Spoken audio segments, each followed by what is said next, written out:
questions. Choose the response that best answers each question. Number 8. What does the sensory language in the lines, "the press of bodies, that breath, hot on her back," convey to the reader? A. It conveys a feeling of humor and ease. B. It conveys a feeling of anger and frustration. C. It conveys a feeling of urgency for the runner. Or D. It conveys a feeling of humid weather. Number 9. Pick the line below that demonstrates alliteration in the poem. A. Sure, determined. B. Alone in a field of 50. C. Concrete, asphalt, and humid weather. Or D. Then again in victory. Number 10. Read lines 8 through 10 from the poem.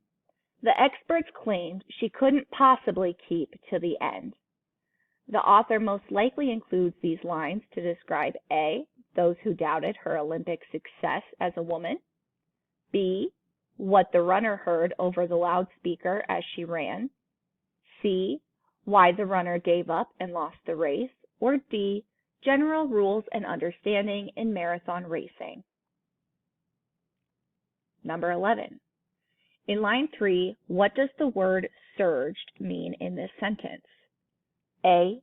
Tripped accidentally. B. Jumps backwards. C. Electrically shocked. Or D. Moved powerfully. Number 12.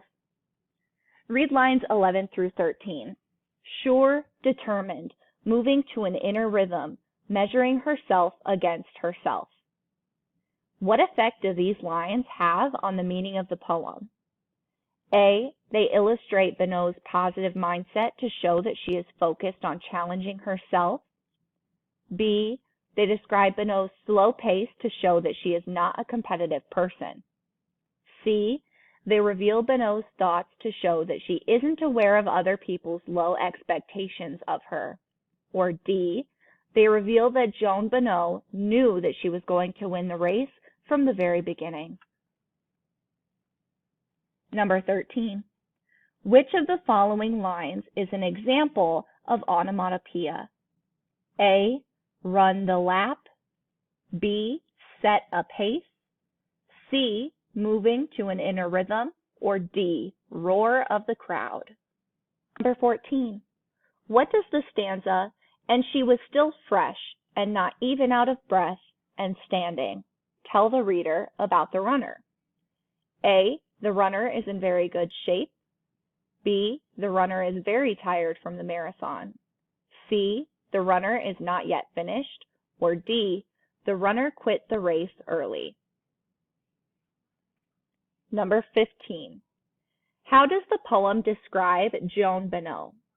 Find the specific words and phrases from the poem that best describe her success.